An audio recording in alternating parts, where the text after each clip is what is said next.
Just close your eyes and focus on the breath. Remember that the breath is not so much the air coming in and out the nose, it's the flow of energy in the body. Where do you feel it when you breathe in and out? You might try some long breathing to emphasize the feeling. And if long breathing feels good, keep it up. If it doesn't, you can change. You can make it shorter, deeper, more shallow, heavier, lighter, faster, slower. Experiment for a while to see what kind of breathing feels good. When you find something that does feel good, stick with it. This is where the meditation gets difficult. It's not that hard to focus on your breath. The difficulty is staying here, but it's the staying that makes a difference. It's the same with the precepts, all aspects of the practice. When people break the precepts, it's not the case that they're breaking them all the time. They break them every now and then. But the fact that their precepts, if they've taken them, are not consistent, means that they don't have much power. When they don't have much power, they don't make much of a difference. It's when you consistently follow them. You don't kill, you don't steal, you don't have illicit sex, you don't tell lies, you don't take intoxicants at all, consistently. That makes a big change in your life, a change for the better. Same when you're meditating. When you stay with the breath consistently, then the mind begins to change. It settles down and it can see itself more clearly. Of course, the first battle will be with the thoughts that say, well, okay, enough of this, I want to move on.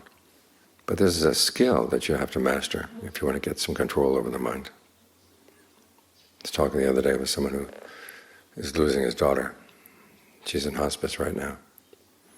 And he's noticing that his daughter's mind is all over the place. She never practiced meditation, she never practiced the Dhamma.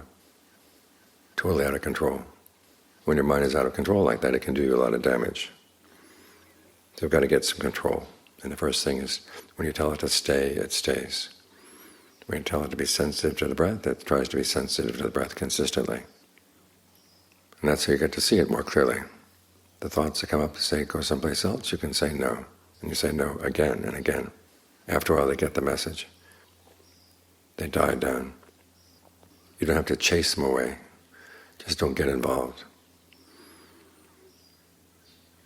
They're like dogs that come up and ask for food. And if you give them food, they come back again. If you don't give them any food, they'll whine and they'll complain for a while, but then they'll go. Same with these distracting thoughts. If you pay attention to them, you're feeding them.